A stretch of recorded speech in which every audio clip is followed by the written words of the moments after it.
Campaign Casters is a fantasy-filled, heavy player-populated podcast for adults. Content warnings can be found in the episode description.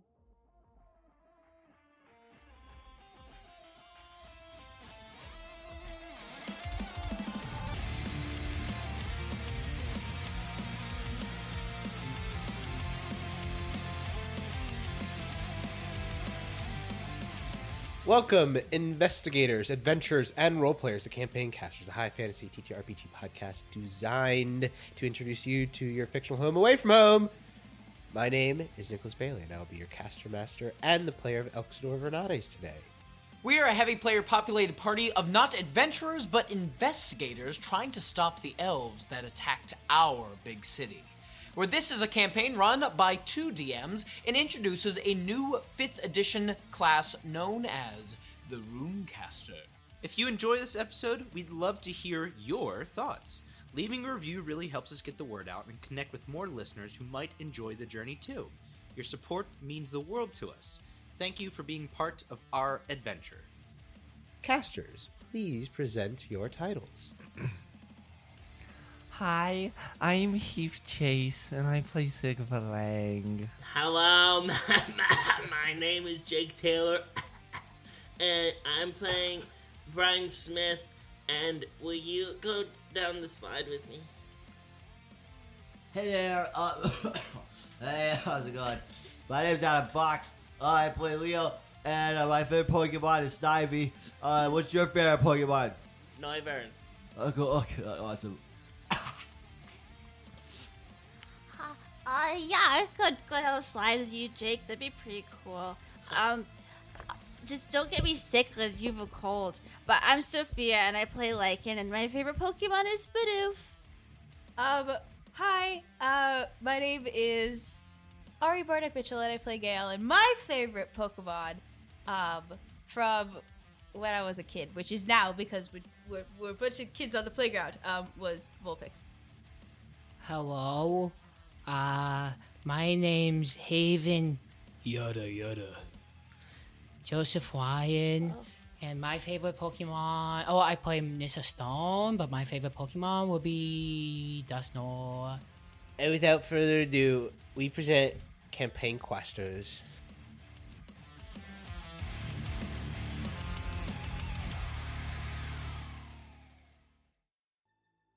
Last we left off, the party took a couple hours to prepare to leave Chronomancer. Some goodbyes were said to the dwarves, where the Book of Fiermore was gained to begin building a bond with a Kindra, a greater visitant. After the party learned the rules of traveling, they gathered supplies with a newly Grimalkin ally named Lina. With 54 hours left until Brine's deal is held up, Gale started writing away to make a perfect copy of Whitmore's journal, with Lycan's help. The art of runecasting and Wenrick's disease were the main themes of this book, but before they even left the city, there was new information that came to light to the party. The Kitsune, the first runecasters, were supposedly the ones that inscribed runes onto the elves. With taking the first rest of the journey, Gale's hut was dispelled, Leo and Lycan were knocked out, and the party falls deeper asleep. Who would like to begin with session inspiration? I can go. All right. Yeah.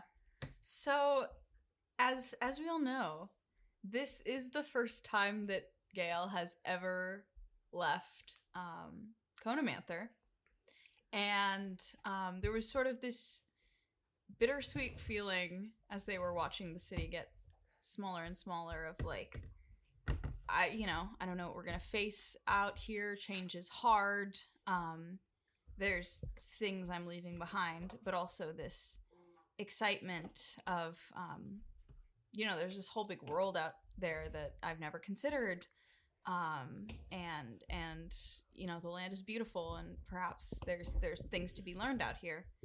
And then a sort of realization that here they are doing the exact thing that moving into a moment in their life that is exactly the kind of life that their parents didn't want them to have. Ooh. And they thought about that for a second and started working on the book. That's beautiful. Thank you. Please take your session inspiration. Thank you so much. I will remember to use it, probably. Yeah, and Heath, get rid of yours. Damn. I've rolled once. Sorry. Brian, you are asleep.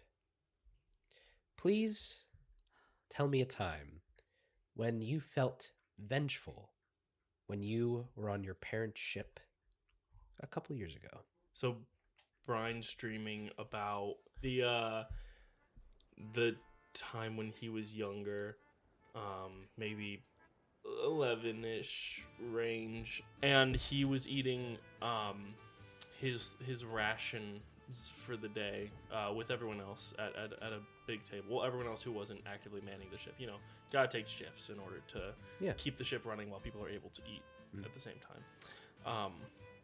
When the crew member next to him, probably like in his 30s, way too old to be messing with a child, straight up just stole some of his food right off of his plate and slopped it onto his, and was like, "Hey, better look next time, matey."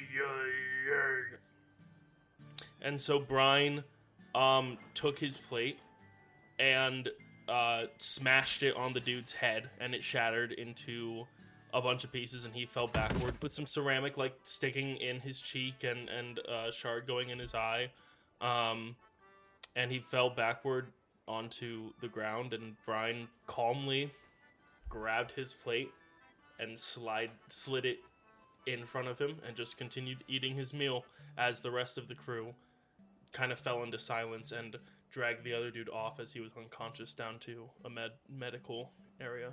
Yeah. Let's say when you get like probably like halfway through the plate, and who do you think? I believe it was your mother, but who out of your parents, who disciplined you the most? Oh, Mom. Okay. You after some time get halfway through your plate. You just hear from like upstairs like, "Brian Smith!" Oh boy, here we go. I walk up to where she is, plate still in hand, still eating as I'm walking up. What did you do? Well, you know how pirates are. When somebody messes with you, you have to mess back, so. By smashing a plate on his head. He took my plate, so I gave it to him. She just like looks off to the side and like just puts her hands on her hips.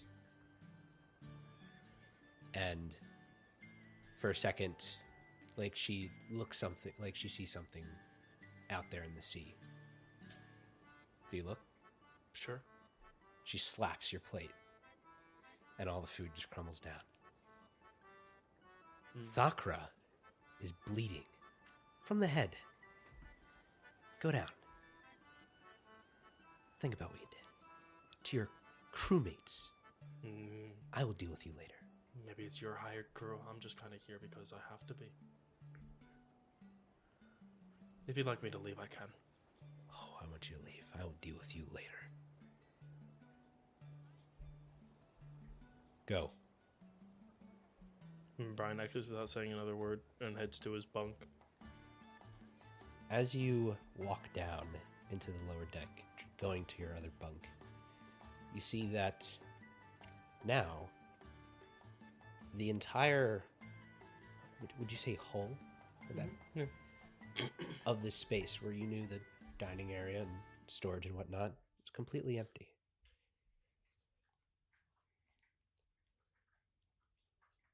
You look behind you, up the stairs, and you see that there is water that is above, just the entrance, and you can see the sun's light shine through as the only source of light, and now the ship. And this seems very familiar to where Ynir brings you. I like to imagine when the camera, the camera that exists, cut to the water, and then back to Brian. The like color grading shifted to be less saturated, and Brian is now back to like 17 age. Oh, I know you're here, Ynir. And there's long pause of silence, something you might be familiar with his antics. But instead, you hear a different voice. Why deal in revenge when you have knowledge at your fingertips? Hello? Brian draws his sword. You see that your sword is not in your hand. Who's there? No answer comes to you. Who's there? I heard ya. I heard what you just said to me. I know somebody's in here. Do you move? I moved toward where I perceived the sound of the noise came from. The voice came from. Toward the other side of the hall. When you take your first step, you see that the wood around you starts to disintegrate, and that the ocean starts to fill up, where all the wood slowly, magically melts away, and you find yourself surrounded by water. And you are in the ocean, in a very deep expanse. And there is a good amount of light, but not much, that you could see above you. And as you look, make a perception check. 7. Strangely enough, you can still breathe if you are still breathing air, but you're just surrounded by dark sapphire. And below you, maybe 80, 100 feet, you start to see the face of Ynir. But it is very, very large. And slowly emerging is Ynir's face. But instead of the face that you know, you see 2 empty sockets. And your body is about the size of one of them. And Ynir, you just see his crooked smile. And again, you hear the voice. Do you think he will leave you for someone with greater conviction?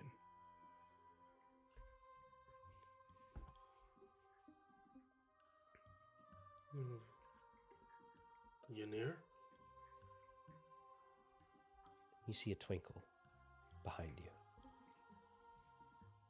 You see your sword off in the distance. What do you do?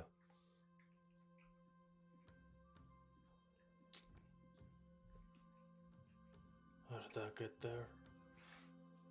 It slowly starts to fall as the weight sinks. What is going on? Are you Ynir or are you not? What are you? The face of Ynir is silent, only the crooked smile, and the sword falls and sinks deeper. Okay, yeah, Brian's gonna dash after the sword and try to catch it as it's sinking, I guess. As you reach out, you see that your arm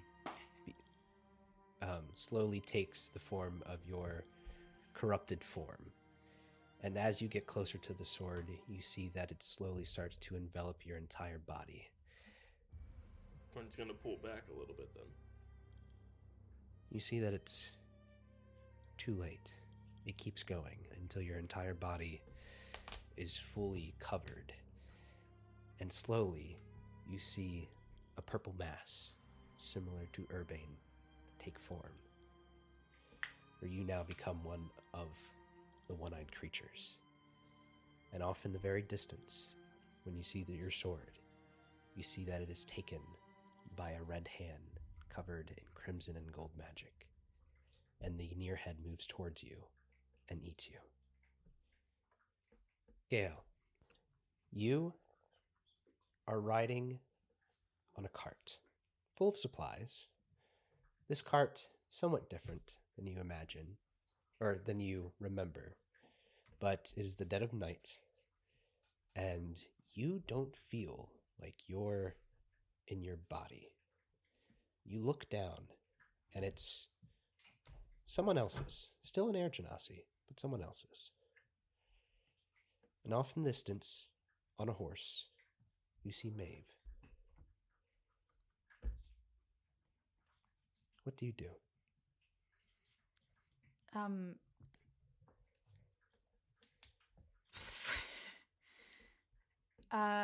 Gale looks around at their surroundings or tries to move this body that doesn't feel like their body. I don't know if they can, but just to see more about the environment around them, trying to get their bearings.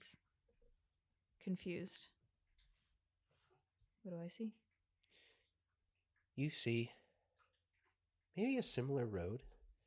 This is a road that is familiar to you, but instead it's backwards, like you're heading towards Chronomancer.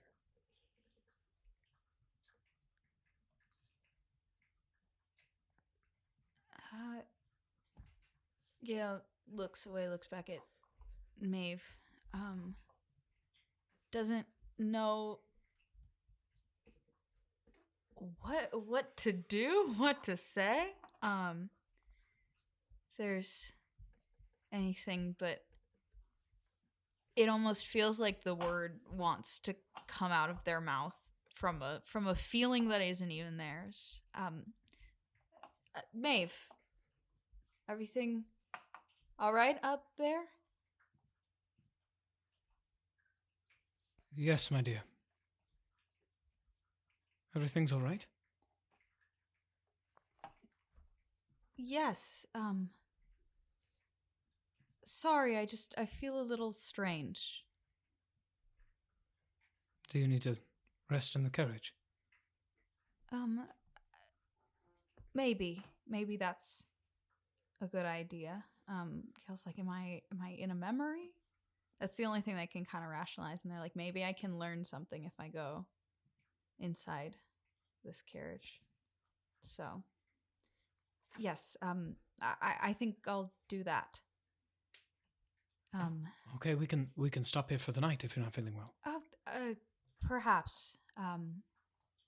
And as they're speaking, they're hearing a voice that's different. It's not the way that they say words. It's softer and more measured and more fluid.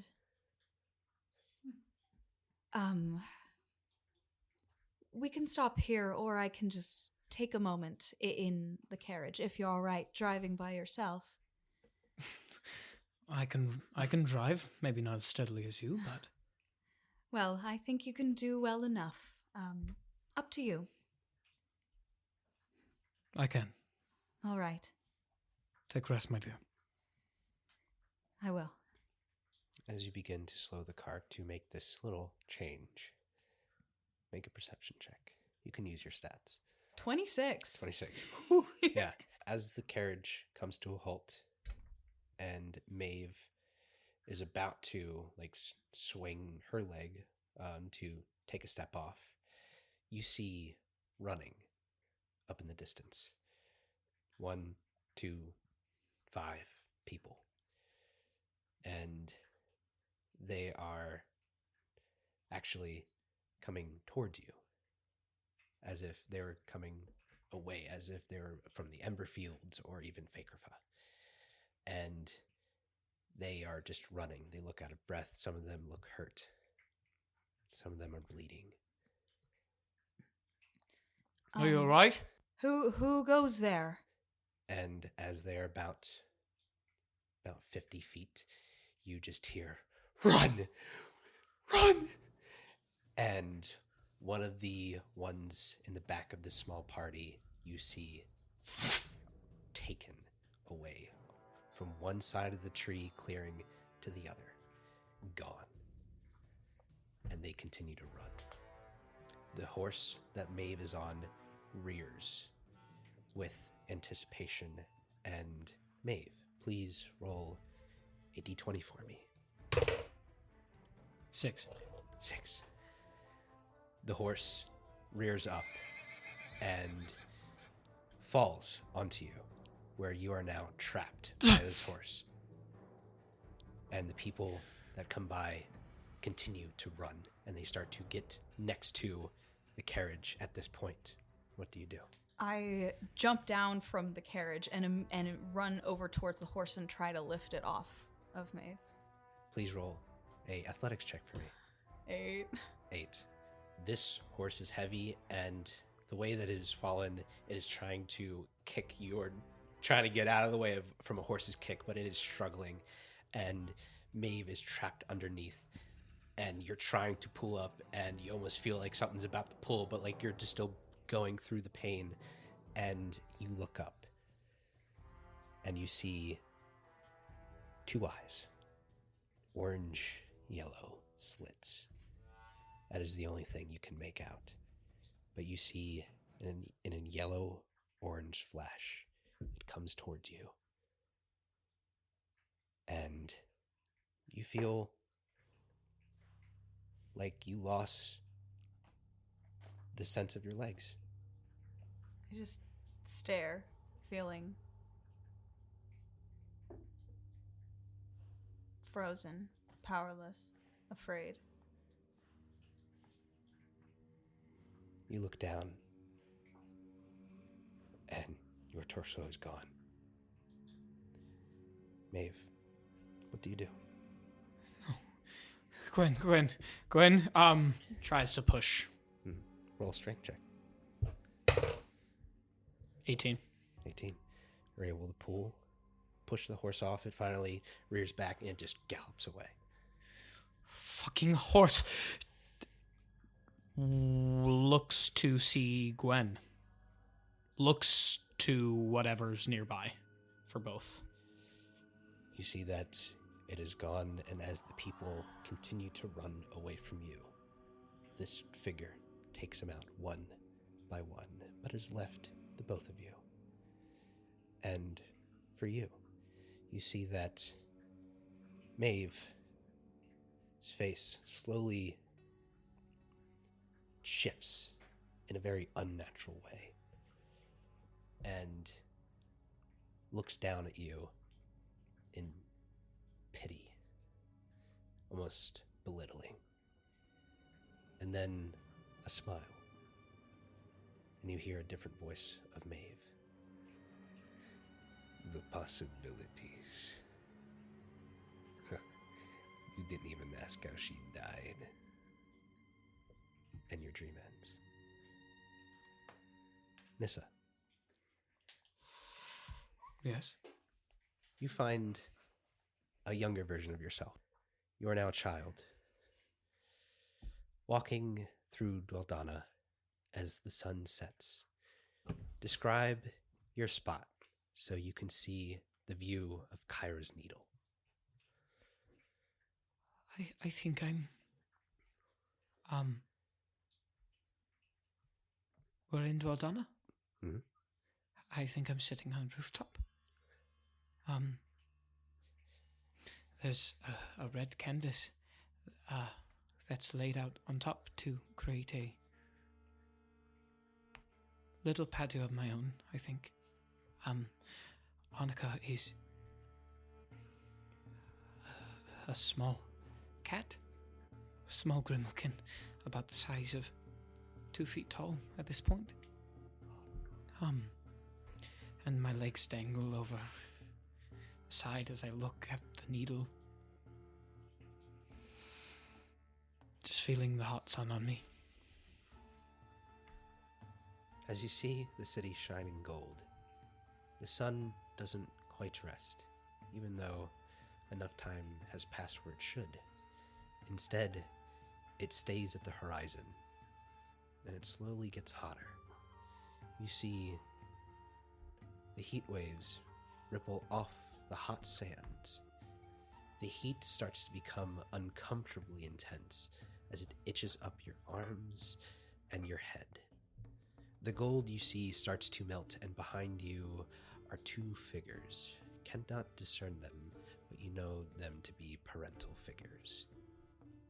Before they push you, and you fall into the sand. You feel the world turn upside down, and you find the sand lowering, and you get your footment adjusted. Even though you now feel upside down, you find yourself older, and a bow placed in your hand. Sarkhan, the Efreet woman you've come to know, points in a direction past you, an archery target. She says, "Watch," and it begins to move magically in this room. What do you do? Watching. And at a certain moment where she is going to give you an opportunity, she says, "Strike." I will shoot. Roll d20. Use your stats. It's a 16 to hit. 16. Hits, and the target flutters away. Then she says, "Good, my princess." Another. And she says that to someone else, where you see two people bring in a Genasi person in a heavily obscured bag that goes down to their waist, struggling. She gives you another arrow. Kill. Yes. I shoot. Yeah. 17. 17. Hits. And the Genasi person falls limp. Next, a male territor in the same heavily obscured bagging is brought forth. And you hear, "Again." Yes. I rolled a hit. 11. Hits. And the body falls limp. Next, a territor woman is brought. She struggles. You hear, "Again." Yes. 14 hit. Hits, and the body falls limp. And the last person that is brought up is another male territor. But I don't need to describe this to you. Nissa, you know who this is. And you hear, "Again." Nissa pulls up their bow. Looks to Sarkhan. What does Sarkhan look like? Looks like herself, but you've noticed that when she has said "again," it was in a different voice now. Not hers. Who are you? Again. And we'll make a wisdom save. 15. 15. You succeed. I don't think you heard me. Who are you?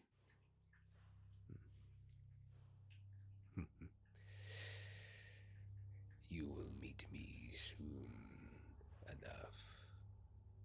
For you, I hope that's not the case. And you start to see that she shifts, and you see a very much older man with gray hair that is just ragged, greasy, and just a long nose that is just covered in dirt. And you kind of see prisoner's clothes for a moment, but some of it is ripped off. But you see that this space whooshes. You still find yourself there, but you start to back yourself away as if you are floating away from this person. and up he starts to slowly disappear, except he is now between you and an opening of a well. And when this well is, it disappears. Sig. What is Sig's subconscious feels about? What do you feel about being on the road again as you dream? This is the first time he's been on the road since he first left his home of Gelgerdos.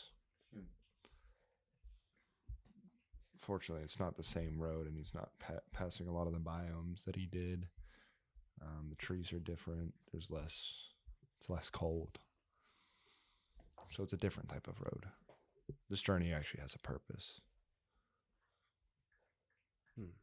You find these thoughts as you are sitting at the campfire. Strangely enough, you see everyone sleeping. But off in the distance, you hear and recognize two things. One, a name. And two, a voice that you haven't heard since Gelgerdos. And you hear Balthazar as Victor calls to you. Yes. You see off in the distance, he's actually standing there, about 60 feet away off in the trees. Come. Why? There is something you must learn here tonight before you travel further. All right. What must I learn? Nothing words can say now, but the symbolism of what could be. And he walks away, wanting you to follow. I'll follow. As you follow, you go through these trees, and you see the moonlight shine through, and you come out to this open grassland where off to your very left, you see this huge dead tree, but a small stream that kind of goes around it. You see a waterfall off towards the right, and it is quite a serene place. And you see Victor standing there next to the dead tree, waiting for you to come up next to him as he looks at this dead tree.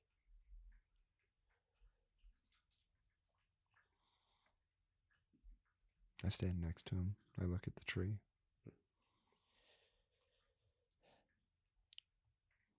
Symbolism. That's all it took. Roll a dexterity saving throw. Okay. How's a 24? 24 succeeds, but this is how much damage you'll take. That's enough slices. Oh, no. With it being half damage, you take 21 points of damage total. All right. Half of that is cold damage. Half of that is force damage. Mm-hmm. You see, as you are next to this tree, from behind you, you hear someone say, "By the power of Metastic." You see a almost aura of cold, frosty power shoot out around you and begin to explode across you. You need to roll an initiative for me, please, and thank you. Let's have everyone else roll initiative, so Absolutely. whenever they join the fray. Yeah. How's a nat 20? Oh my god! Yeah, and I still got a 21. I got a 23. Ooh. I got an 8. All right, so Gail got an 8, Elxidor? 21. 20, damn. Nissa got a 15. Sig, you got a natural 20. Which is 23. I lied, it's a 10. I double lied, that's 11. I can't do math. I'm sorry. You're okay. Leo, what'd you get? 7. 7. Okay. And Lycan, what'd you get? 18. Okay. Sig, it is your turn first. I have a question. Since Yeah. I never completed a sort of rest, are my rights still active? Would you say that you would put them out if you fell asleep? I think it's a natural turning off. It lasts until I wake up the next day. Is what I Well, then I would say that they would be off because you would have gone to sleep, Yeah. but not finished your rest. Okay. Currently, there is the person who is Balthazar next to you, and there is someone behind you that you have yet to turn to look to. Okay. Well, that's Victor, right? Victor is the person next to you. Okay. So just in case people at home did not hear, Nick just said that our map currently is 250 across, 190 vertically. Yeah. Also, to describe the map and what exactly it means and all the fun stuff is that I've tried to make this a pretty dynamic setting. So what you can see is that there are a couple of type of areas. You'll see that there are areas that have lines, and those indicate tall grass areas, which means that it's open area. There are no trees, it's just tall grass. Everything that is clear, there are a bunch of trees, meaning that if you are a ranged fighter, where you need to make an attack roll to make a ranged attack, all creatures within that area will have half cover as a fun bonus, which is a +2 to AC. There is a waterfall, there is also water, and there are also rocks and dead fallen trees that could also be used as 3/4 cover or full cover, depending on what you are at. It is currently night, correct? It is currently night. Cool. I'm going to pull a copper piece out of my pouch that has a rune inscribed on it. Mm-hmm. It is the rune Fade into Dusk. I'm going to activate that. What does that do? While in darkness or dim light, you can use a bonus action to hide. Hiding this way, if you hit a creature with a melee attack, you add elemental damage. If it's crit, you double the elemental dice. You crit on 18, 19, and 20 now. Okay. So essentially, I flick it into my hand, and then my body starts floating into an ethereal-esque, shadowy mass. Perfect. Yeah. And then I'm going to use my action to dash back to the camp. Or well, I use my action. I'm going to just run 50 feet and then bonus action hide.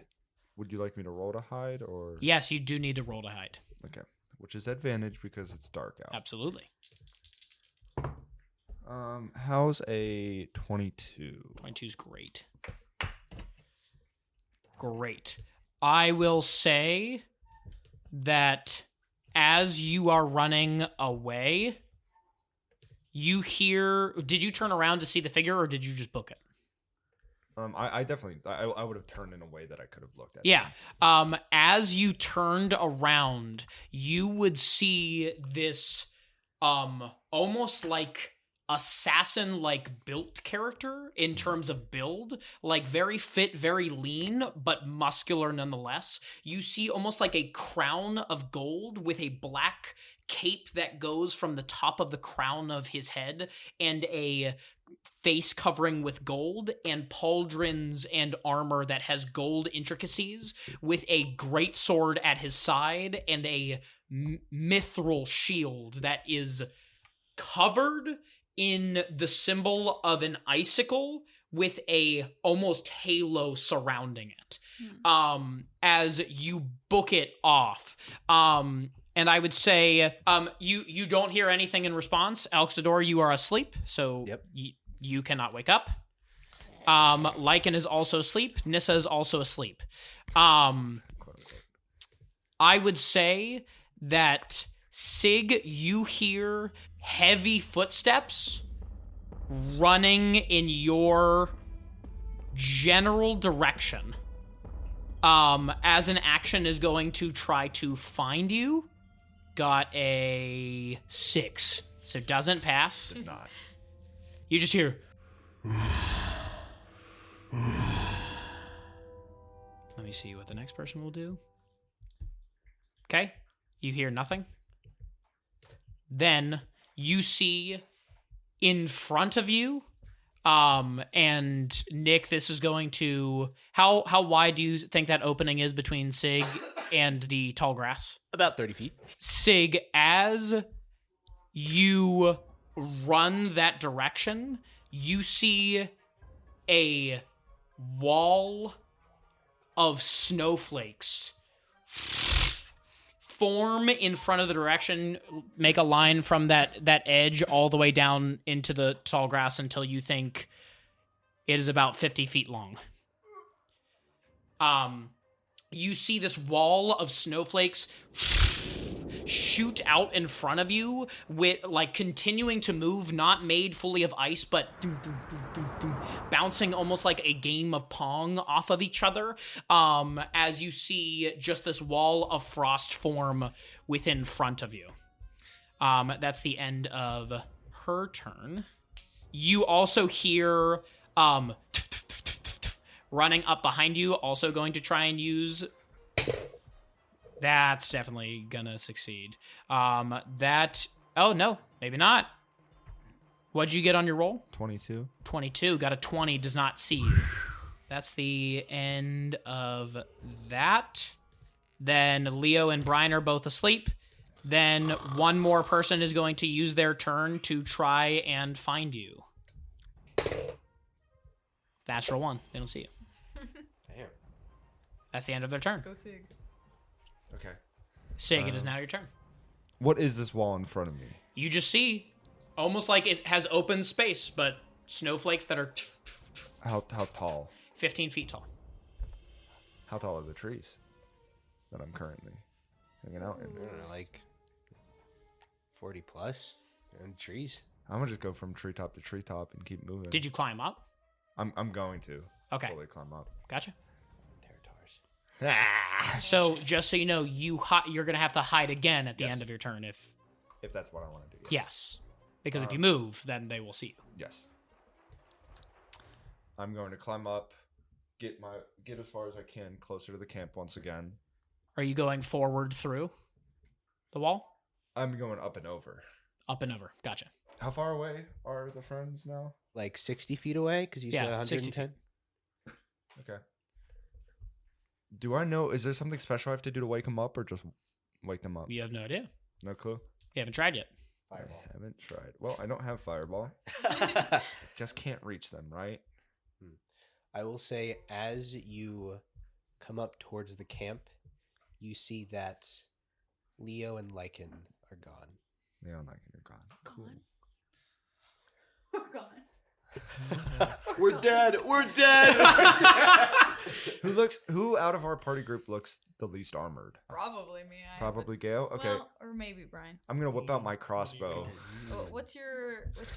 Are you gonna shoot me? I'm gonna shoot you. Me and my 63 hit points. Wait, what's your AC? 12. I would assume all of us wouldn't have armor. Oh well, I guess we're sleeping, but. Yeah. Why are you shooting? What? Because I can't get to you, and crossbows go distance. All right. Well, I also have healing and. Yeah, you'll be okay. I'll be okay. While I'm moving, I'm gonna shoot Gale, which is a 17 to hit. Well, certainly. That definitely hits. Gale wakes up. Yeah, Gale, this is gonna a very unhappy awakening as most certainly. As you take you take 4 damage. The crossbow sinks into your thigh. You know what? That's okay. I certainly wake up and scream, and I will not be doing that today because of my voice. And then after I shoot, I'll move a little more, and then I'll hide, which is a 25. Jesus. Oh wait, that's not advantage. I could roll again. Oh, it's cocked. Okay, 25. And your turn? End of my turn. Okay. Okay. That is all those people's turns. They don't have anything going on. Gale, you wake up. You feel a crossbow bolt stick into your leg, and then out of nowhere, you just see this huge ice golem run up, not looking for you, Sig, just puts his arm down in front of Gale's face and says, "Move and literally is going to try and grapple you. So you can try and fight against it with acrobatics or athletics, your choice. 19. Okay. I saw you roll. Yeah, on with 20. a 19, this ice golem got a natural 20. You see as this ice golem grabs Gael and just puts his hand on top of your head, almost like that of a grape, holding your head as a hostage, as you hear him start saying, as you see as this golem starts holding Gael, it is now your turn as this being is holding you. Okay. For the first time, I'm going to attempt to cast message. Okay. Because I just took that. I just took message. And a tiny... Basically, Gail's gonna, of course, fearing for their fucking life. I wake up, I see that other people are still asleep. I'm going to, so I see Elk's door, and I'm going to a little illustrated Leo, actually, because that's the only way that Gail's ever seen that spell cast, goes out and is going to go into Elk's door's ear and, like, scream, help, help, help, help, help, help, wake up, wake up, wake up. I would count that as taking a full action to try and wake someone up, because it's an action to do. Elxidor, you hear as this screams in your ear and you wake up. Oh shit. Yeah. And you just see Gael with a crossbow bolt in their leg and being held up by this huge ice golem, large creature that has Gael's head held like a grape in its hands. Sig, what did you get on that roll? It was 25. Meets it, beats it. Fucker! You hear someone say, "Got it." And all of a sudden, next to you, you see ice.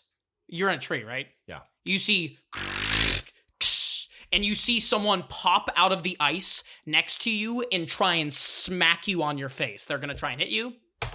Does a 16 hit? No. Okay, and they're going to use their second attack trying to hit you. You see this woman with pale blue skin with white hair. She has like almost like platinum gold details and a bluish black cloak that kind of shoots down. Her hair is almost like that of Storm's, like just coming off of the right side of her. The second attack is going to be a dirty 20. Yeah, that'll hit. You need to make a Constitution saving throw for me, please. How's a 22? Nice. So that passes. You are going to take 20 points of cold damage as she taps you on the forehead and you feel you feel and see from like your peripheral vision, ice start to form on your face, feeling almost as if it could have spread across you had you not moved quickly enough. That is the end of her turn. You see, I need you to make a dexterity saving throw as you hear, you see the cloaked individual with the shield and sword looks up in your direction next to her and begins to hold a point up to you as it shoots out a icy beam. How's a 23? 23 passes, so you'll take half of this damage. That's going to be 15 points of cold damage. Radiant damage as it shoots across you. That is the end of that person's turn. You see as this cloaked figure with the golden armor says, "Jaeger, now!" And you see as he raises his sword, and you hear multiple people make actions at the same time. Welcome, folks, to a villain party that has once per round, they can use a legendary action from one of all of them to do different effects that all allow the party to get benefits from it, because they are a cohesive team that works together. Thank you, MCDM. book. Boy. You see as this dude shoots his hand up in the air and multiple people make attacks at you. The first one, does a 18 hit you? Yes. That is the woman who is standing above you, who is trying to tap your head, falls forward. You see her other hand in the back, shoots air behind her so she can get closer to you, like that of an air genasi, and hits into you. You need to make another Constitution saving throw for me, please. So much magic. That's a 23. That saves. That's 14 points of cold damage as she taps your arm this time, and you see as it freezes across, almost not fully inhibiting you, but you're noticing that she's getting quicker on you. Then you hear you hear it before you see it. Let me see if it hits. Does a 17 hit you? Barely. So that's going to be 10 points of piercing damage, so you can have that. I can't. I'm not in my... Plus 11 points of force damage as you hear a crossbow shoot into you from across. You have no idea where this point of origin was. Yeah. You just see it shoot out of the shadow. The big guy who's holding Gael does not use an action. You see as he's holding. And then you hear, as you see above you on top of one of the branches, a territoire with 4 arms, with blonde hair, a 8-pack with parachute brown pants. She jumps down and just claws into you as she begins to strike. She takes a tree down, too. She takes a tree down, too. No. I have to actually roll to see if she hits you. Natural 20. Oh! That is going to be... Hey, wait, can I, I'm going to use my reaction blood curse of the eyeless to remove a d4 from that. Nice. Okay. That's a d6, actually. D6, go for it. It's a 2, so it's a 18. 18 still hits, but not a natural 20. That's very good. So that's going to be 7 points of slashing damage plus 4 points of force damage. And that is the end of that dude's turn. Brian and Leo are not awake. It is now the territoire who just ran up on you. You see as she lands on the tree branch next to you and says, "This is going to be fun, no?" As you see as she runs to jump on top of you. That is a 25 to hit. Yeah, I'll hit. That's going to be 9 points of slashing damage, 4 points of force damage. Going to try and hit you again. Yeah, go ahead. That is a 18 to hit. Yeah, that'll hit.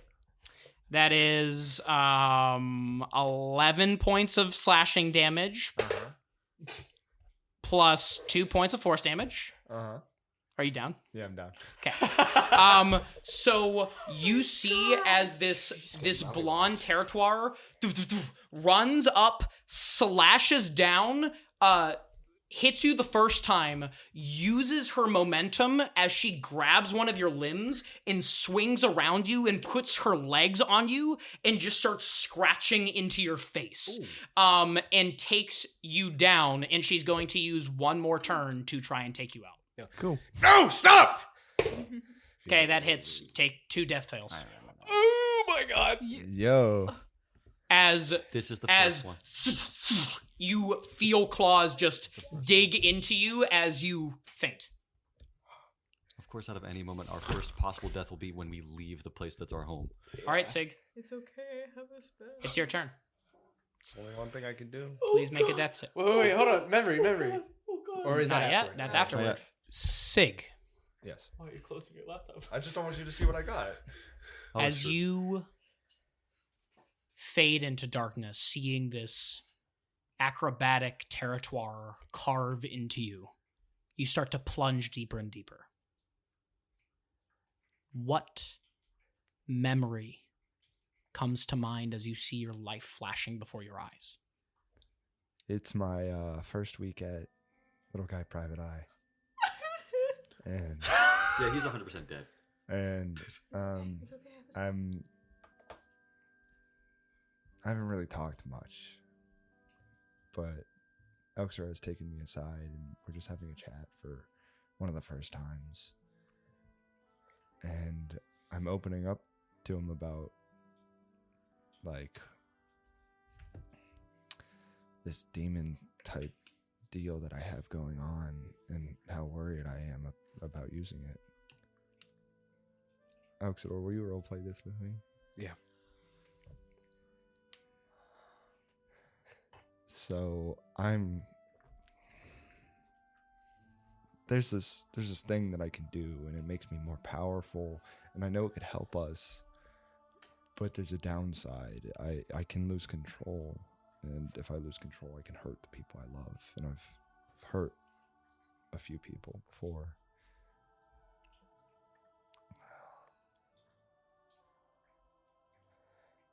Yeah. I see. You could help us, but is it worth losing control to do this? Losing control is not very common. I'm at a point now where I can control it in my daily life.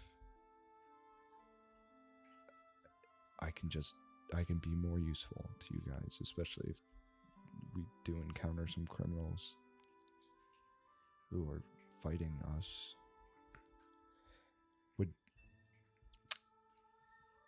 I can show you.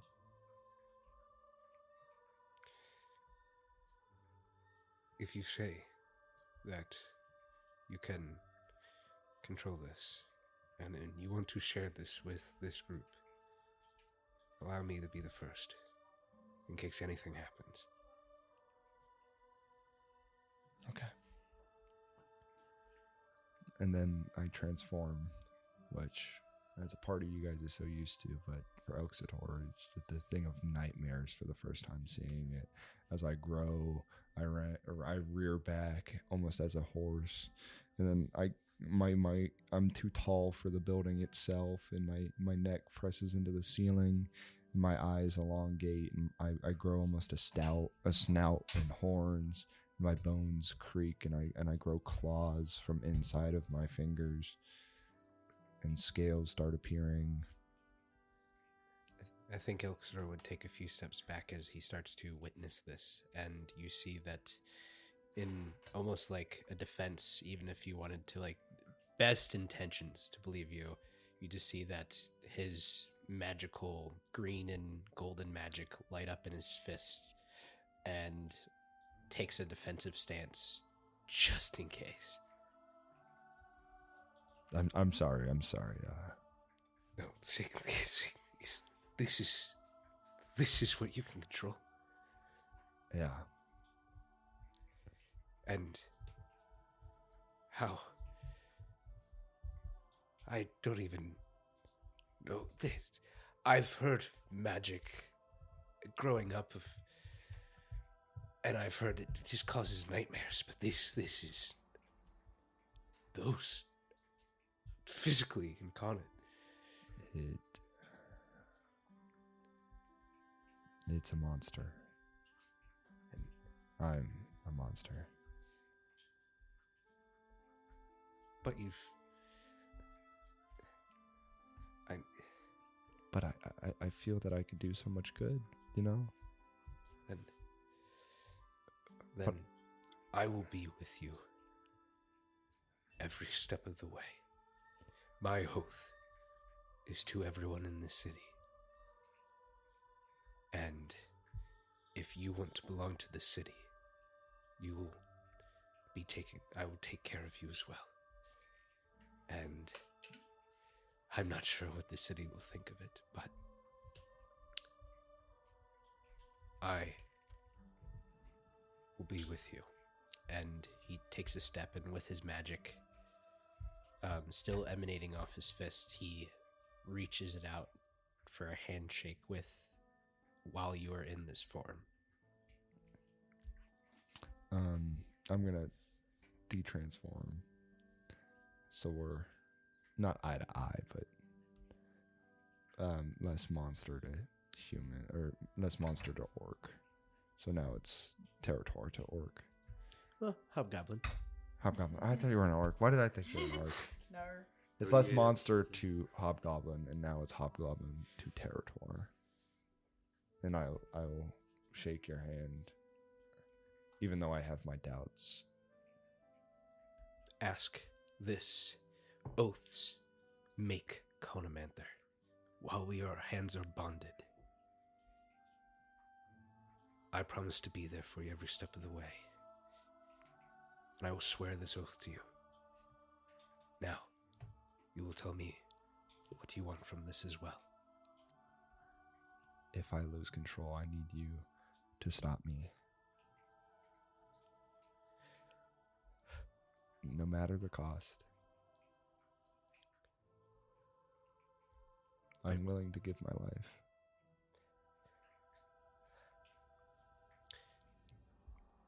I would for you as well. And let this be a start of a journey together. I promise.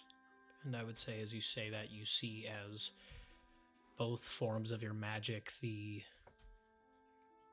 dark crimson from Sig's dark powers mixed with, at the time, the green and gold of Elxidor's intertwine and form around your hands, and the memory fades. As Elxidor, you are standing, watching Sig atop a tree be slashed into, his life going limp. It is your turn. What do you do?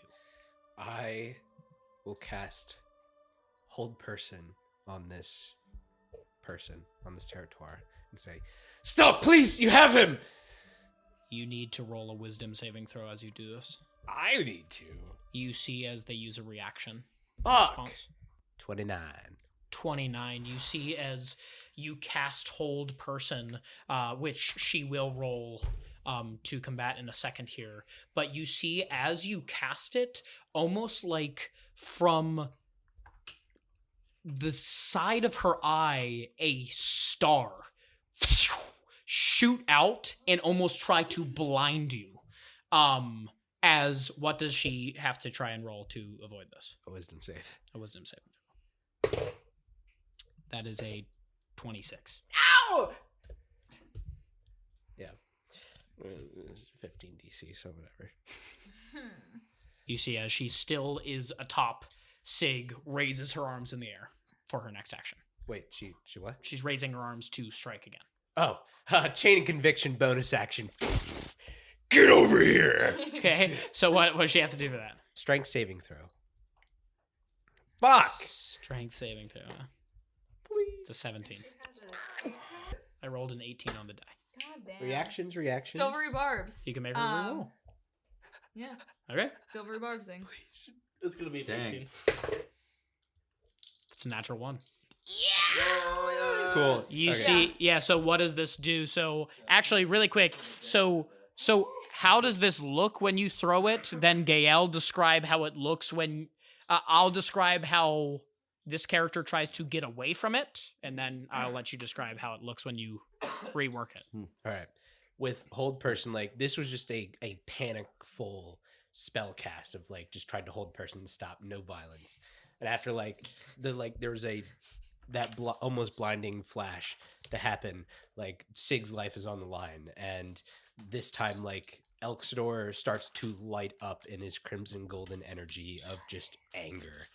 And even though, like, he usually has his chain whip, like, a magical chain just shoots out, right? As, like, she starts to reel up in the center of her chest. And it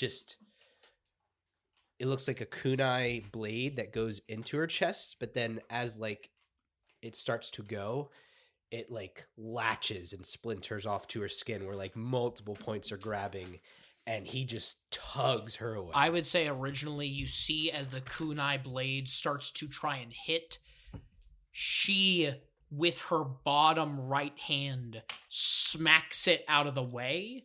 In response, Gael, what do you do? So seeing that this is happening, Gale's like, and seeing, I'm assuming I can see what's happening. Yeah, what's you can happening absolutely see this. And out of this, like, I need to protect my friend, it just sort of explodes out. Not moving, huh? I don't have to.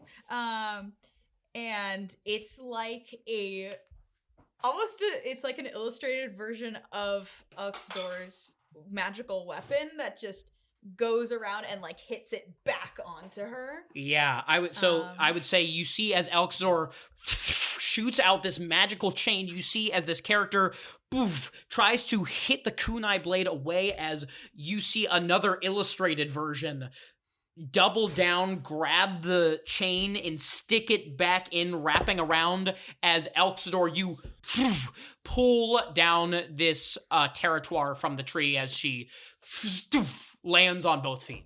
Yeah. She takes 12 force damage. And Gale, what's your question? So can you get advantage on death saving throws? Is that a thing, or are they just straight? I think they're straight. I think they're straight. Okay, cool. Never mind. Yeah. There's something specific that allows you to get them. Okay, fair enough. So I didn't know this. Silvery Barbs has a second part. I don't know if this is a new one, a new thing, or if it's just always been like this. There's of course the re-roll thing, but then it says you can choose a different creature that you can see within range, including yourself, and then get advantage on the next roll ability check or saving throw. I would say you could totally add that to Sig if you would like. Yeah, I'd like to add that to Sig. That protective energy. Absolutely. Yeah. And what else happens, Elxidor, as this girl is hit? Yeah. She's pulled 30 feet, so like literally just right in front of me. However, yeah. He was, because 10 feet away, right? That Sig was? Give or take. I don't know. Close enough. At least it's within 30 feet, assuming. Yeah, you said I was within 10 feet when I shot the crossbow, so. Yeah. Okay. But yeah, she's pulled up right next Great. to Yeah, you see as she's standing there with 4 claw-like hand, like she has normal territoire hands, but she has super sharp nails that she just like has just odd, like it seems like she has some sort of magical enchantment or something along the lines to give her sharper nails as she's trying to cut down. Is that the end of your turn, Elxidor? I will just. Yeah, what do you say? This is gonna be a little weird, but I'm just gonna take my aura is just emanating off like from my hands to like my elbow, and I'm just going to grab her like by the cheek, so I'm like just squishing, like her face, and like that. Oh yeah, basically yeah, that's I'm fair. just grabbing it. Yeah, grabbing her around her mouth. Yeah, and just say, just please cease this. You have him. We can talk this through. Roll a persuasion check best you can. 6. You feel as she licks your hand. Oh god. Ew. I think the anger I would still there, but I'm just. Yeah. Huh? Like you feel just absurd amount of saliva on your hand. That respect. is the end of your turn. You would probably witness Sig's body fall out of the tree at that point. Yeah, I'm not gonna say Yeah, not for unglorious moments, but I would say that does not fall out of the tree because you are currently being kept there by the foot of the other woman who is trying to freeze you as she stepped on your cloak, on your pants. That is the end of Lycan's not awake yet, and Nissa is unconscious. Cool. Elxidor, I need you to make a strength saving throw. 24. So, Elxidor, as you grab this woman closer and you have as she licks your hand, you're distracted for a second, but luckily you hear and Gael, you can feel this ice golem beginning to like convulse a little bit as he looks really angry in the direction of Elxidor, and you see from his head shoots out a spear of ice that tries to wrap around Elxidor as Elxidor moves out of the way just in time. That is the end of that creature's turn. And now you see this golem starts to stamp his feet, and he starts to bolster as you see his ice begin to start to gain a like reddish hue as his eyes deepen in color, almost like that of anger. It is now your turn, Gale. Keep trying to wake people up, because that seemed to be useful for Elxidor, the next person I see. Okay. All right, that's gonna be Nissa, and they're gonna move the little mini Leo message and do the same. Wake up, wake up, wake up, wake up. Okay. Yeah, Nissa wakes up. But Beautiful. does not have a turn to Well, use. Welcome to the party. I woke them up, and that's all that matters, baby. Yep. And okay, cool. I just realized that this is a bonus action. So, I can heal it because I can healing word myself Fair. at first level as a bonus action. So, I why not? You can healing word yourself. Can Or I? other people as well. Perhaps. Oh yeah, but is Sig within 60 feet of me? Yes, he is. Oh, that's very nice because actually I can do you one better. Or he's already because dead. actually I can bonus action mass healing word. So, I'm liking this level up. I don't know if it's been like that and I just haven't noticed. Either way, beautiful. Yeah. So, Elxidor, do you look okay? Or have you... Elxidor hasn't taken any hit. You're fine. I'm unfine. Sig is so unfine. So, I'm going to cast Mass Healing Word at 3rd level on me and Sig. That will be 7 points of healing for the both of us. 7 points of healing. Sig, you wake back up on this tree branch as you see this woman with her pale blue skin and her platinum gold jewelry stepping on your pant leg, keeping you from falling off, but continuing to get closer. Jesus fuck. Gale, is that the end of your turn? That's all I got. As Sig takes another breath, you hear the people who are awake can't see this person, but just hear "No!" as you hear another arrow shoot off towards Sig. That is... That's a 20 plus to hit. Yeah, no. It's okay. I can That's a 22 to hit. No. I can do this all day. It's okay. Okay, that's going to be... It's 4 on the die. I get a +5. That's 9. It's okay. I can do it again. Yeah, do it again. 4 piercing damage. And No, for real, this guy. okay, that is the end of that person's turn. Can't use that necessarily, but I'm so sorry. Oh no. You see as Elxidor, you are currently grappling. You're basically grappling this woman. You see as Gael is currently grappled. Nissa has just woken up. Everyone looks over to Sig as he resurrects, gets shot, and this woman standing next to him starts to mutter under her breath and places her hand on Sig's face. And first you take 2 death fails. And I would say, Sig, in your death-like stupor, your eyes are closing as you're falling into this darkness. You feel this hand cradling your face. And you hear this woman's voice. Matasti, please let my mother's soul be at rest after this. This is for you, mother. And Sig's body goes lifeless.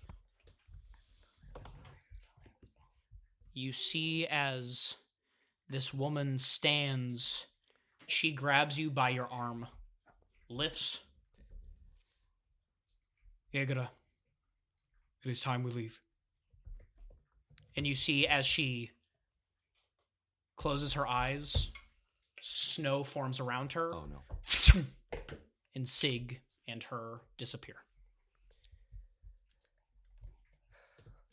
You see as this assassin-like character grabs his necklace, rips it off. You see icicle form around him. Shoot off. Leo and Brian are still asleep. You see Alxidor, you are next to this woman with the blonde hair as she... Nope. What do you mean no? Chain of conviction. While bound by the chain, creatures tethered to you and can't move or teleport more than a space 30 feet away. They can't. They can't. Okay, so she's still here. But for a minute. We have a hostage. Then she is going to use her attacks. She tries to. Yeah. Oh, can't teleport away? Yep. Can't teleport away. Okay. Yeah, you see as she puts her hands in the air, and like that star effect you saw before, you see as stars coat her skin like tattoos, and she disappears. I'm throwing a punch right in front. You throw a punch, you connect with nothing. Motherfucker. Alxidor, it's your turn. Get Brian up. Brian, wake up. Brian, you wake up. Alxidor, you wake up Brian. Yep. Brian, wake up. What? Sig's gone. Dead. What? What? The Agora. Huh? I don't know where... Are Like they still here? No, they left. You're a heavy player. Sorry. I don't know where Leo and Lycan is. They're not here? No. What? Is the ice giant guy still here? Yeah. Who was that? Hasn't been his turn yet. Who was that? Oh, it's not his turn. Oh, we're not out of combat? Oh. Yeah, we're still in combat. Does he have a necklace? It hasn't been his turn yet. But Is waking up my action? Yeah. I well, guess it's not so. your turn yet. I understand. In turn okay, order. yeah, no waking up. So it's Alxidor's turn. Spoke, he spoke, just spoke. used an action to wake you up. End of my turn, I spoke to that so much. Yeah, I was doing it like this because in case you tried to do anything against him. Yeah, it's okay.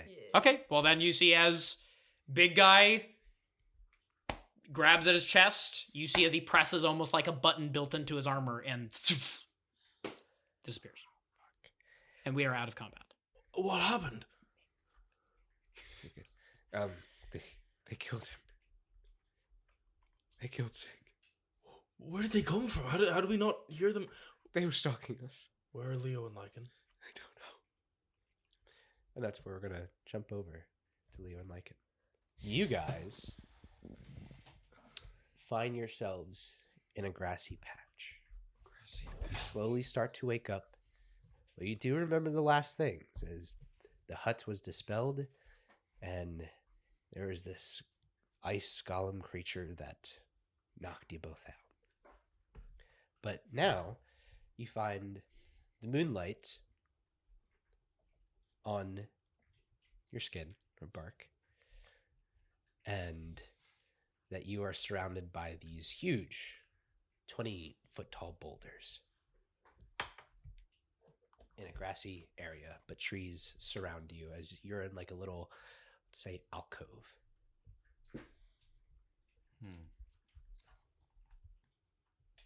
Oh, so they're not that far. That's good. I thought that fight would use the back lab. But you find both of yourselves there, undisturbed. Lycan, where are you? Are you okay? Hey, are you okay? I'm here. I'm fine. Where are we? Don't know. We need to get back. Here, get on. Okay. I don't know where we are, but I'm just gonna fly straight up, see where I can see where I am. Yeah.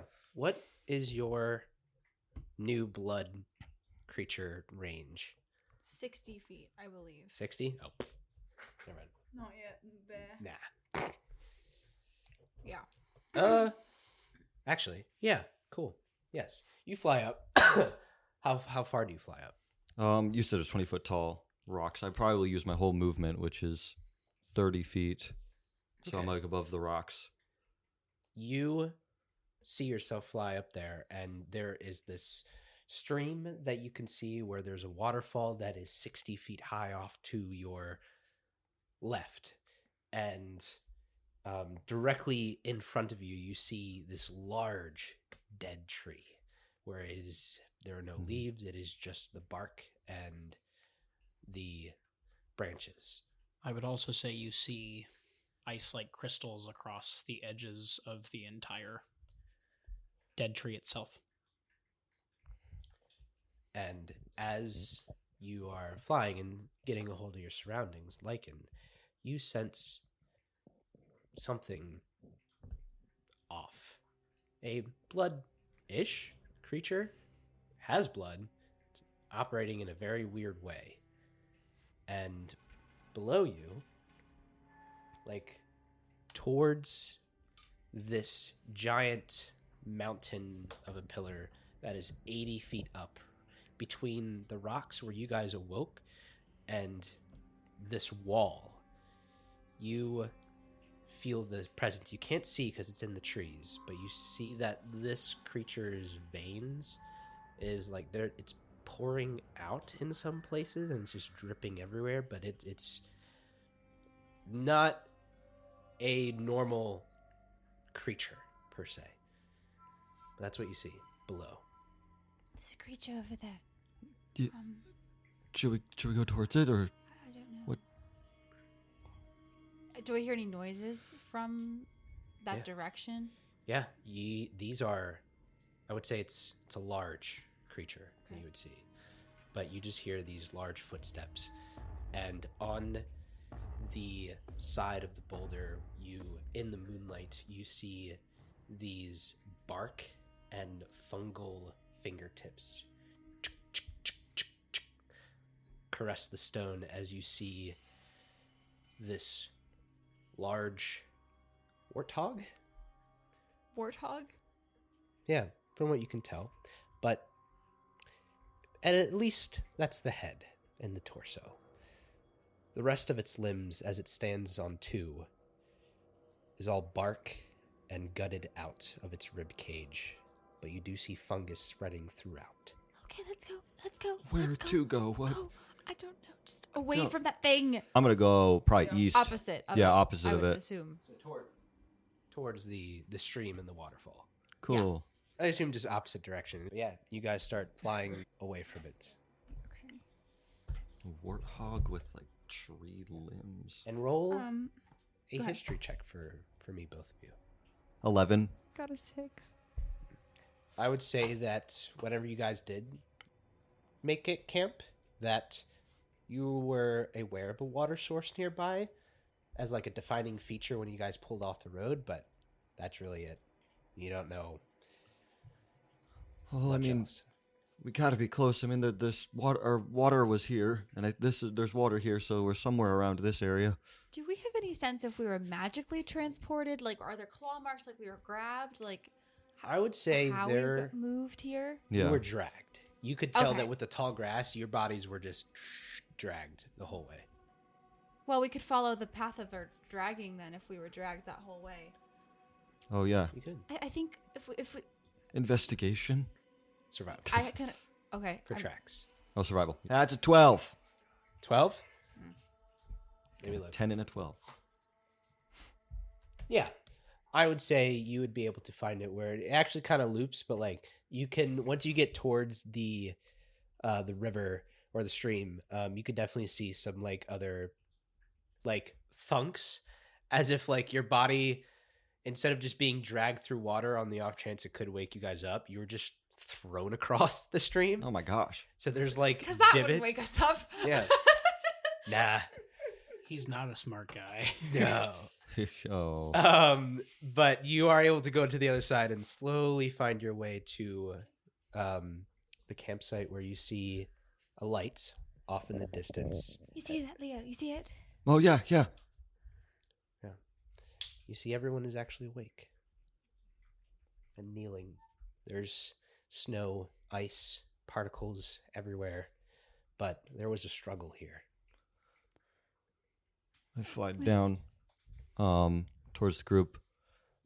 Hey, what's going on? As I'm like filling with like orange that's like sparking throughout my body. Where's Sig? What's happening? What? They took him.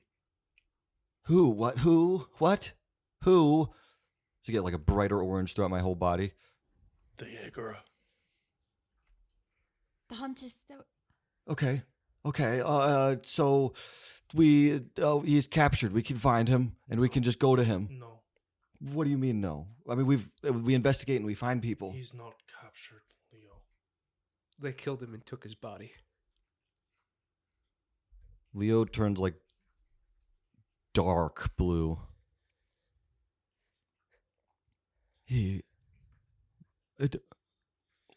What?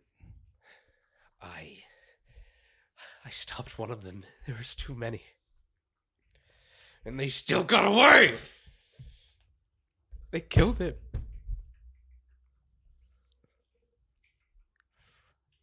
We have healing magic. We don't know where their ice pillar is.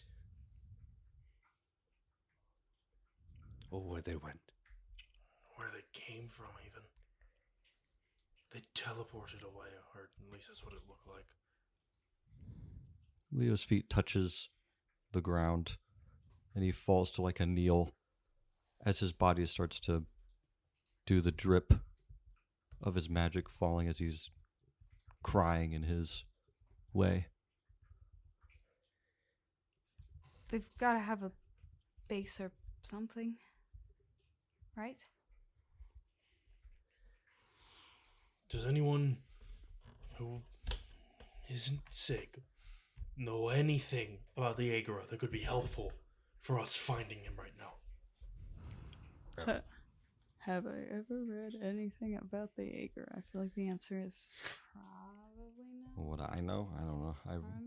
We have a lot of people who Reading bookies, people. I would say no. The only people Probably. that would be like the only group that you would know in the Gelgrados area is the Vitki, which are the guardians of Gelgrados. But the Jaeger is something completely new and a new concept to everyone. But I know they're from Gilgardon. Yeah.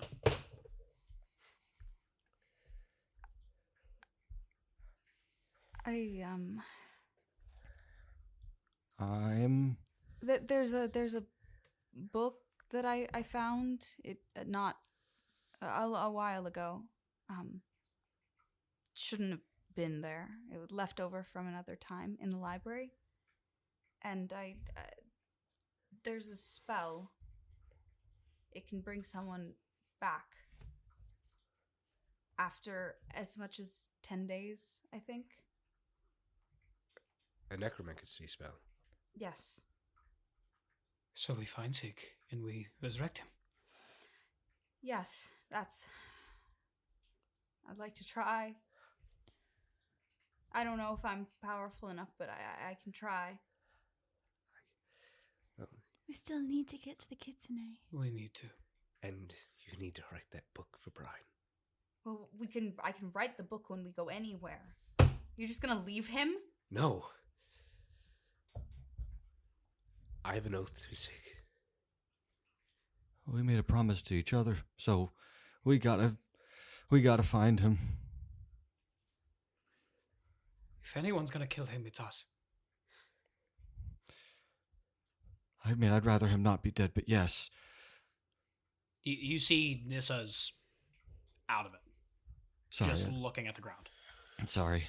Okay, so anyone who was awake, what direction did they come from? What direction was Sig in? No one was awake. Sig was in the forest, or he was in a tree. That's all that I saw. Wait, Leo. They saw the golem came up behind us.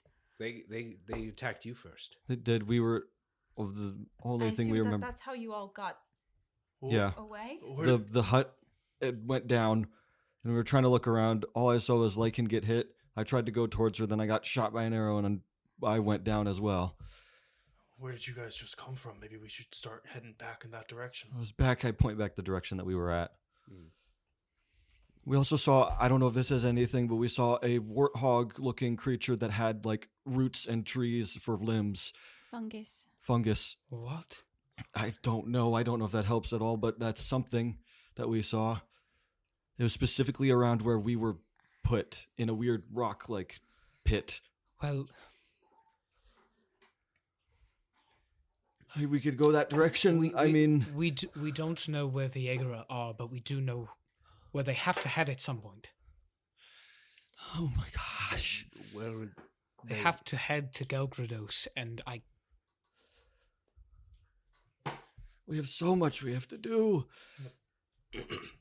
Back to the Ice Spire? Yes, but the Ice Spire had to get to Chronomancer somehow, right? So the only logical explanation is they would eventually take him to Gelgrados. But the problem is that Gelgrados is further than Fegra. Yeah. Oh, gosh. Well, at least the spell of the chain that I invoked on the woman, on the Territor woman, she couldn't teleport away. The magic would bind her. So I would assume that I don't know what magic what's not teleporting. Anyone have any ideas? What's not teleport? What do you mean? I don't know. I don't know if Elkster would know about shifting. Like other things. Interdimensional? Interdimensional, shifting? like shifting through planes, maybe. Like going to like hell? I feel like that would still count as teleporting, would it not? Well, that pulled a loose chain. Clearly did something, yeah. So, but at least they didn't teleport, meaning they had to move somewhere. So maybe we could race them against finding their Ice Spire. Maybe. Does anyone know how far people can teleport? How long does How long does your chain's ability last? A minute, 30 feet. Well, what if the person... I don't know. Well, is there any like thing, like did they use a spell? Was there like a something that used to teleport or something? A lot of them had necklaces that they ripped. Okay. So an item. Do you think it's some kind of return spell where they just go back to wherever the necklace was programmed to send them to? Maybe. That's a good thought. If so, they could be anywhere ever. But they're a hunting group, which means that they most likely would have teleported back to their home base. Mm-hmm. And we saw that it can move, right? Right. But where would that be? And it left Chronomancer,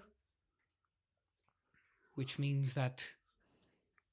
Leo, fly up and look for an Ice Spire. Okay. Certainly not gonna. Can I?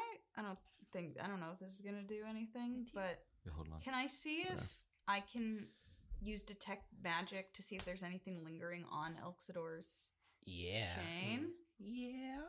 Could I do that? Mm-hmm. Well, I'm going to do it. You could. Do it. I suppose. I did it. Go. Oh, shit. Oh my god, you see the Territoire woman right there. No. I'll let Haven pull up the rules. Give me a second. Leo's flying up to look for an Ice Spire. Yes. Roll that perception check. That, I still don't know if I can Actually, control. I'm on his back. Can I roll it? Because I've got a really good perception. What's your plus for yours? +8. Yeah, yep. Can I say you're helping me because you're with me? Yes, I'm a light. Yeah. Deep dark blue light, but yeah. 26. Okay. I would say with detect magic, Gael, you sense School of Conjuration, and I want you to roll an Arcana check past that to see if you can surmise what occurred. Oh my. Okay. Well, get ready for this score. That's a 31. Oh, yeah. You get no, I'm kidding. I think I just beat my best score. That's really cool. With the 31, it wasn't necessarily a spell. It was definitely an ability that is magical, that has the ability to go in and out of the ethereal plane. It does not count as teleportation. It's more like slipping in and out of... Because teleporting, you actually like dematerialize and rematerialize. So then they're in the ice plane. They're in some sort of other plane, and they're probably moving in that other plane. So again, they could be anywhere. Whatever the fuck that means. Yeah, I share that information. I don't know if this. I could do that. A 26 to perceive an ice spire. With a 26, you, as you're backpacking with Leo, off in the distance with a 26, you are able to see the ice spire. Okay. It is very far away. I would say probably about 5 miles away off in the distance. It is like this tiny little blue, like icy blue point in the sea of dark trees and the darkness. It kind of just spots. Message Nissa the direction of the spire. Boom! I do that. Just so that there's someone down there has a direction. As you see that, can someone roll a D4? Actually, no, you're dead. Yeah, you do it. That's a 4. You're dead. Yeah, it's the last time I'll get the roll. No. Jesus, you're kicked out of the campaign. Fucked up. Forever. 4. Oh, 4? Bow. Oh, well. Oh, shit, Elksdor. Sorry, bud. You, as you see it, everyone else, you hear boom, boom, boom, boom, boom, boom, boom, from the distance of where all that happened, and this creature smashes into Elxidor and throws him 10 feet off to the side. Is this the warthog? Probably. As all of you see this fungal warthog stand. Roll initiative. Another. Oh, no! No! Are you fucking... I refuse to be in I got Go, Elxidor! I got the exact same score. That's crazy. I did not. I got a 4. I got a 10, 11. Wow, I really can't do math. Gail, what'd you get? I got an 11. Oh, that's good. Elxidor? What is the direction? Natural 20. Hell yeah. Leo, what'd you get for initiative? I got a 4. Nice. Lycan? 7. What'd the monster get? 19. What'd you get? All right. Natural 1. Okay. Elxidor, you're up. All right, pissed. Elxidor is going to... He's going to take out his trident, and he's going to start whamming. That's a 25 to hit. That hits. 8 points of slashing damage. And Elxidor is going to do it again. That's a 7, so that's a 16 to hit. That does not hit. And that will be the end of Elxidor's turn as he's starting to get back up and sees this warthog-like creature that can stand on 2 legs below him. Next up, we have the creature. All right. Creature's going to make a attack against Elxidor. And who else is nearby? We're in the sky. They're in the We're in the sky. So I'm going to say we're going to... odds or evens? Not Nissa? Isn't it? Fuck. Just also here. 1, 2, 3, 4, 5, 6. Gotcha. That was 1, 2 for Brian, 3, 4 for Gael, 5, 6 for Nissa. Heath, roll a d6. Giving poor boy things to do. That's a 5. Yes. That's fair. Cool. He's going to use these 2 smash attacks. So against Elxidor, that's a 20 to hit. That will hit. Elxidor will take 16 points of damage. Against Nissa, that is a 15 to hit. Misses. As like you see this creature start to like smash Elk's door right in like the center of his chest, and he's like, and he swings with his like the back of his fist towards Nissa. You dodge out of the way, and then you see a magical effect that this warthog has. I'm going to choose Brian, where I need you to make a dexterity saving throw. That was a natural 20. Yeah. Cool. Yeah, easily out of the way. You start to see this almost vine-like fungus begin to rise right beneath you. Oh. But you're able to hop out of its way before it latches onto you. That is the end of its turn. That is now Gale's turn. Can I get a wisdom saving throw from the creature? Yes. 12. So it fails. And I am casting polymorph Oh. on the creature. Nice. Cool. So Gale is on the ground, and tears have just been streaming down their face, just without them thinking, and trying to like plot and plan. And they see this, and they're like, "Absolutely the fuck not!" It just in their head, and they push out their arm, and this magic, like, in just angry scribbles, shoots towards this creature. And it's going to turn into a slug. I'm gonna turn it into a slug. And a little slug pops. Maybe there's like a fungus, like a mushroom or two growing out of it. Gale's gonna stand and walk over to it, and like, I don't know if I have a thing I could put over it. I have an idea if you would like. Log could eat it. Log could eat it. Gale basically Gale's just gonna walk over to the slug and just stare. Just fuming. As like his eyes just blink. But yeah, you guys now out of combat until let's just go an hour towards goes that by. spire. Yeah. I think full speed ahead to the I think spire. we just gotta go to the spire. Let's just go. This doesn't matter. We need to just go. Did you guys look away when all that commotion was happening? Oh my god. I don't know. The It wasn't spire's our, it gonna wasn't our fucking turn move. yet. I don't think I reacted yet, so I would have still been looking at the spire. That's true. Okay.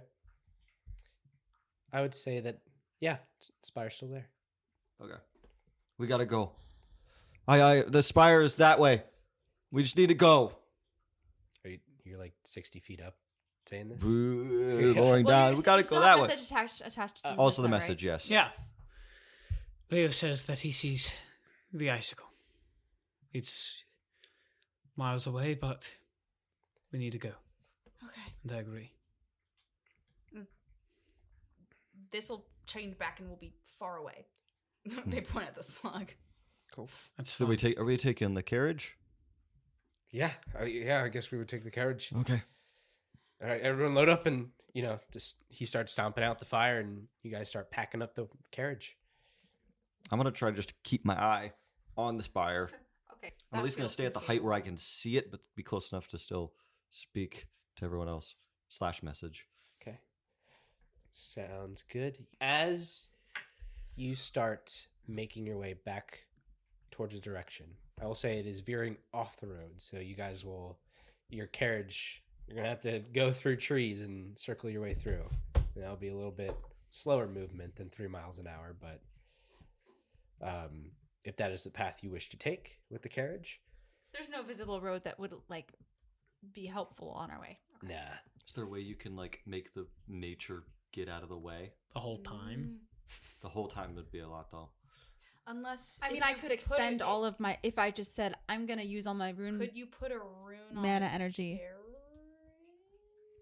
Like put a rune on the carriage. Has a clear the path has in like front. Has like an effect. I don't know if that's way too powerful. I'm not the rune casting expert. It's just simply a thought. I think a DM question. I wouldn't mind a 3rd tier rune. Yeah, that seems really reasonable. Yeah. And you cast it, invoke it on the grimoire cannon or the cart to Let's continuously do the cart because I could carve it into the cart and do. I'll have Leo put me down. Yep. And I then put you down, and then I go back up. I'll be sitting on the front of the cart, and I'll have that rune active. Is that a problem that he went away from that? Okay. No. Nature's guidance. Just be clearing the path as we go. And if it needs more mana points as I go, that's fine. Yeah. Because that's just what I'll spend my energy on today. Mm-hmm. It's making the path clear. And if there's any divots in the path, or if there's like a cavern, or not cavern, like a significant dip or like rocks. Anything like, nature-wise, just earth, making, you know, nature forming to our will. A road that's stable. Can do. You come down, drop off Lycan. Lycan starts inscribing the runes, and I would say as you're making your way, Nissa, you hear a familiar voice in your mind. Maybe if you're just looking towards that slug, you see that it slowly starts to wither and decay and just turns into a mushroom. And you hear, "I'm excited to see you soon." Interesting. And Leo, as you fly back up, the pillar is gone. Come on! I was trying to keep eyes on it. I know. You did say that you went down and up. But I was trying to... But you do have a direction. And that Okay. is where we're going to end this episode. Grr.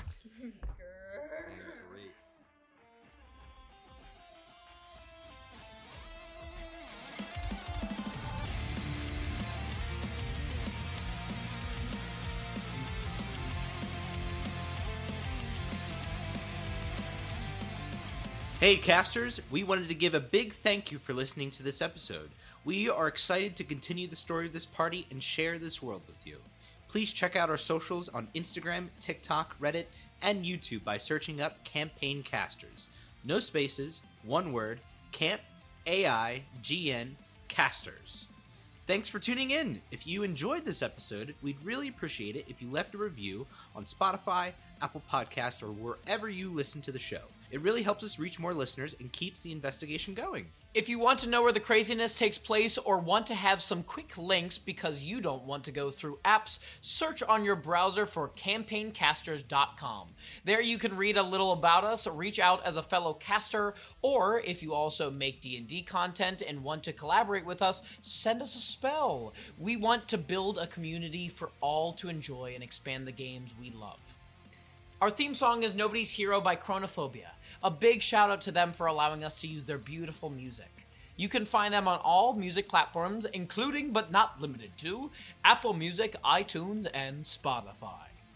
Speaking of which, have you checked out our documentary yet? Rolling the Dice is officially on YouTube. Shout out to Brandon Pierce Media for producing it. You can find him at brandonpiercemedia.com to book him today on your photography and videography needs. Our players for this campaign are Heath Chase as Sig Valang, Jake Taylor as Brian Smith, Adam Fox as Leo, Sophia Condit as Lycan, Ari Bardak Mitchell as Gael, Nicholas Bailey as Elxidor Vernades, and me, Haven Joseph-Lyon, as Nissa Stone. Our next episode will be released on May 22nd. Until next time, be careful adventuring. If you're tired, Come back home.